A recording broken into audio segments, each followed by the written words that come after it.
javnog tužitelja institucija je koja je došla vrlo kasno i sa vrlo skromnim resursima. Ti resursi rastu kroz vrijeme, ali to nije ni blizu dovoljno da se kazni sav onaj kriminal koji vidimo, pogotovo u Hrvatskoj, izrazito korumpiranoj zemlji. Evo samo jedan primjer, 3 milijarde kuna koje su dane za razvoj inovacija, tek jednim manjim dijelom se bave institucije. Mogli smo čitati u hrvatskim medijima naslove kao HDZ-ovka gospođa Babić dobila 5 milijuna kuna za inovaciju drvenih prozora.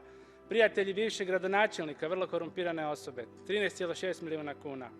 Neki bivši ministri, kada se bude radila revizija i kada EPPO bude temeljito češljao fond za inovacije, bojim se da će to biti tragično i pogubno, jer ono što se svuda po Europi smatra inovacijom, u Hrvatskoj se ne smatra često inovacijom i novac ide kojekakvim podobnim ljudima i za stvari koje nemaju vrijednost kakva se prezentira.